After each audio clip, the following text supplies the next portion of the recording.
नमस्कार दोस्तों, कैसे हैं आप सब। आशा करता हूं आप सभी सुखी व स्वस्थ होंगे। दोस्तों, मैं हूं एडवोकेट राजेश। स्वागत करता हूं आप सभी का एक बार फिर से आपके अपने YouTube channel secular finance TV पर। दोस्तों, जैसा कि आप सभी जानते ही हैं कि मार्च का महीना चल रहा है और लगभग आधे से ज्यादा बीत चुका है, लेकिन लोन कंपनियों की रिकवरी प्रोसेस में किसी प्रकार की कोई कमी नहीं आई है। दोस्तों, लोगों को तरह तरह के नोटिसेस आ रहे हैं और दोस्तों बहुत ही कम पीरियड में आ रहे हैं। 4-4, 5-5 दिन बाद भी वही नोटिस रिपीट हो रहा है।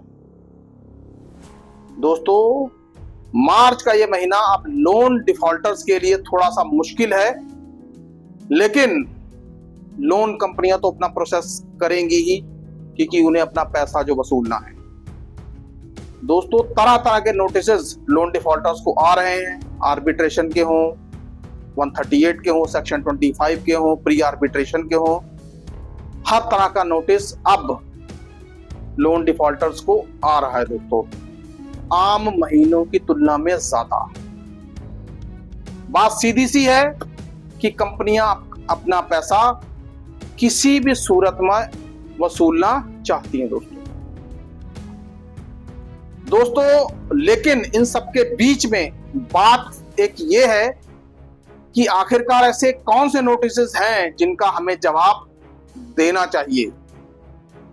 कौन से नोटिस ऐसे हैं जिनका हमें जवाब देना ज्यादा जरूरी है और जिनको हम इग्नोर नहीं कर सकते, या जिनको इग्नोर करना हमारे लिए परेशानी का कारण बन सकता है। दोस्तों, आज हमारी चर्चा का विषय भी यही है।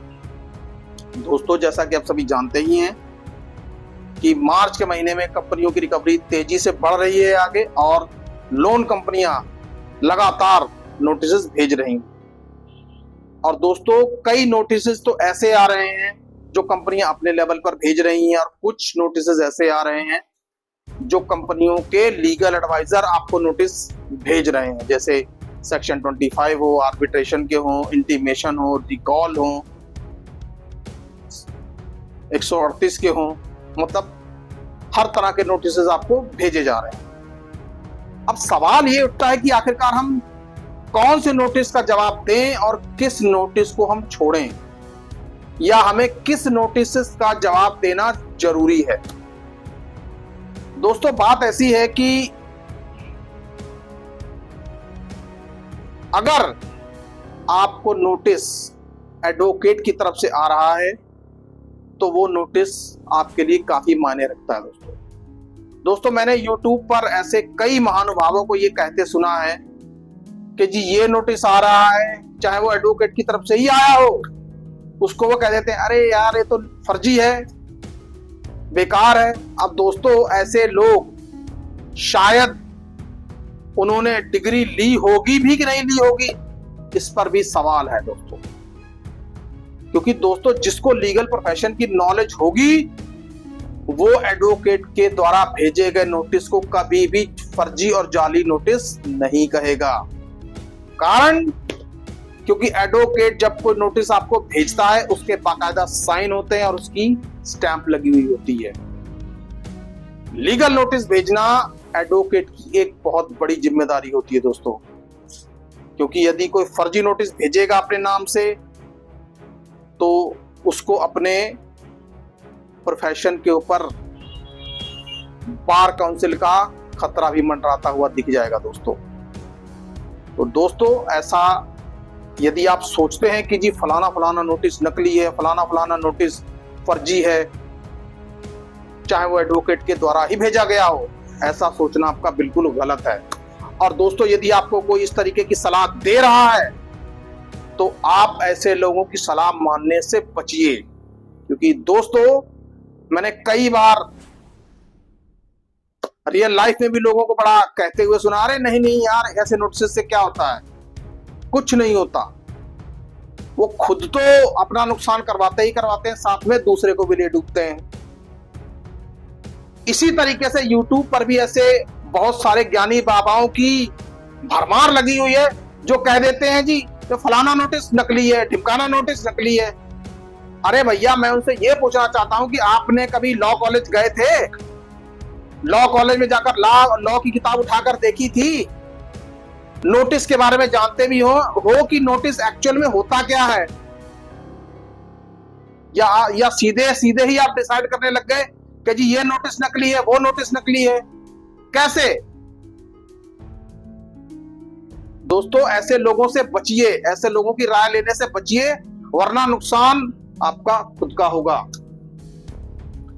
दोस्तों आते हैं असल मुद्दे पर कि हमें कौन से नोटिस ऐसे हैं हमें जिनका जवाब देना चाहिए और कौन से ऐसे नोटिस है जिनका जवाब यदि हम ना भी दें तो जरूरी नहीं है।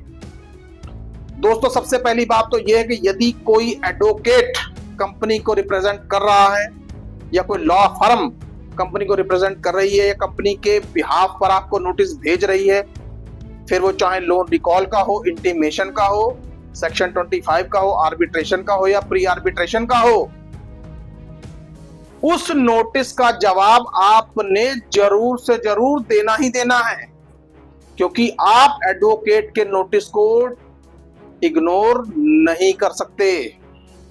दोस्तों नोटिस का एक जवाब एडवोकेट को बनाकर भेजिए और दूसरा लोन कंपनी, जिस कंपनी की ओर से एडवोकेट ने नोटिस भेजा है। दोस्तों चाहे ये थोड़ा सा खर्चीला है, लेकिन दोस्तों इसमें ये देखिए आपकी सेफ्टी ज्यादा मायने रखती है कि एक एक्स्ट्रा नोटिस भेजना ज्यादा मायने रखता है। आपको ये देखना होगा। दोस्तों मैं बार बार आप सभी से ये कहता हूं कि नोटिस जो एडवोकेट की तरफ से आए उसका जवाब आप जरूर दीजिए, जवाब दीजिए और पूरा का पूरा रिकॉर्ड अपने पास आप मेंटेन करके रखिए, क्योंकि यदि कल को कंपनी ये कहेगी कि भाई हमने आपको ये नोटिस भेजा था, लिटिगेशन में जाएगी या कोर्ट में केस लगाएगी, तो आपके पास वो सारी चीजें रेडी होनी चाहिए कि हाँ भाई इस तारीख को आपका नोटिस आया था और हमारे एडवोकेट ने ये जवाब दिया। एक जवाब हमने एडवोकेट को दिया, दूसरा हमने कंपनी को दिया। दोस्तों जवाब देने में बिल्कुल भी कोताही ना बरतें, क्योंकि कंपनियां ये चाहती हैं कि आप जवाब देने से चूकें और कंपनियों को कार्रवाई करने का मौका मिले। और दोस्तों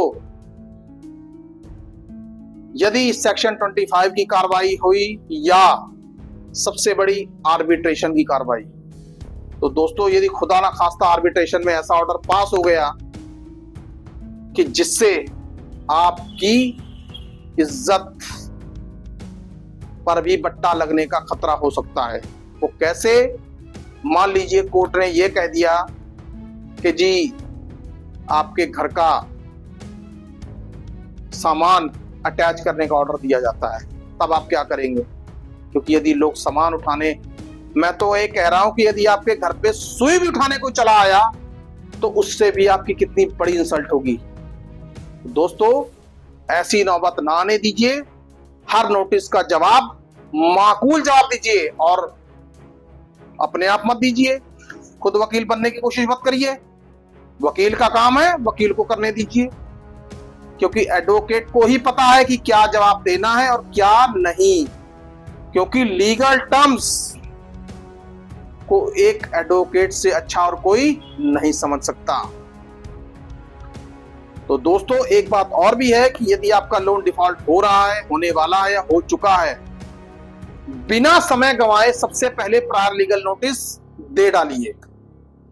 अपने लिए आप एक सुरक्षित नींव तैयार करिए, क्योंकि आने वाले समय में प्रायर लीगल नोटिस आपको एक ऐसा रास्ता दिखाएगा कि लोन कंपनियां भी इस नोटिस का तोड़ नहीं निकाल पाएंगी। लोन कंपनियां चाहे आपके भेजे प्रायर लीगल नोटिस पे कोई एक्शन ले या ना ले, लेकिन आप अपनी तरफ से ये फर्ज जरूर पूरा कीजिए। प्रायर लीगल नोटिस भेजिए और शांत होकर बैठ जाइए।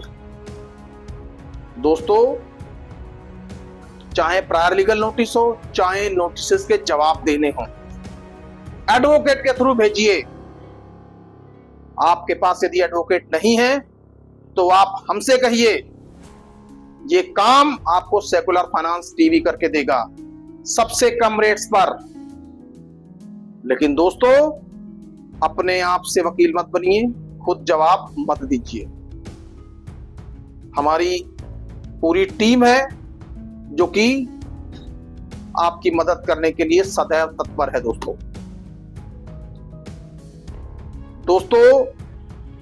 दूसरी बात यह है कि यदि कंपनी की तरफ से कई बार कोई ऐसा नोटिस आ जाता है कि इंटीमेशन का, तो उसका यदि आप जवाब ना भी दें तो कोई इतना मायने नहीं रखता, क्योंकि कंपनी की तरफ से आया है फ्रॉम द एक्सिस बैंक या फलाना बैंक, कोई भी, उसमें एडवोकेट का नाम नहीं है, तो कोई इतना ज्यादा वो मायने नहीं रखता। मैं तो वैसे यही कहूंगा कि यदि आप जवाब दे दें तो कोई इसमें हर्ज भी नहीं है, लेकिन यदि आप नहीं भी देंगे तो कोई इतनी समस्या वाली बात नहीं है। लेकिन यदि आपको कंपनी के लीगल एडवाइजर की तरफ से या लॉ फर्म की तरफ से नोटिस आता है तो आपने बिना देरी करते हुए जवाब देना ही देना है दोस्तों, चाहे वो लोन रिकॉल का हो, सेक्शन 25 का हो, आर्बिट्रेशन का हो, किसी भी प्रकार का हो, आपने जवाब देना ही देना है, वो भी अपने एडवोकेट के माध्यम से। दोस्तों आई होप आपको मेरी बात समझ में आ गई होगी, क्योंकि दोस्तों मैं आपको ये बताना चाह रहा था कि हमें कैसे नोटिस के जवाब देने चाहिए और किन नोटिस के नहीं। और दोस्तों आपसे एक विनम्र निवेदन भी है कि इस वीडियो को ज्यादा से ज्यादा शेयर करें, ज्यादा से ज्यादा लोगों तक फैलाएं, ताकि लोग ये समझ सकें कि हमें किन नोटिस के जवाब देने हैं, किन के नहीं देने हैं। और दोस्तों सबसे बड़ी बात यह है कि आप लोग, चाहे महीना मार्च का चल रहा हो, कंपनी का रिकवरी प्रोसेस चल रहा हो, आपने बिल्कुल भी घबराना नहीं है। सेकुलर फाइनेंस टीवी आपके साथ खड़ा है दोस्तों, और खड़ा रहेगा। सुखी रहिए, स्वस्थ रहिए। जय हिंद, जय भारत।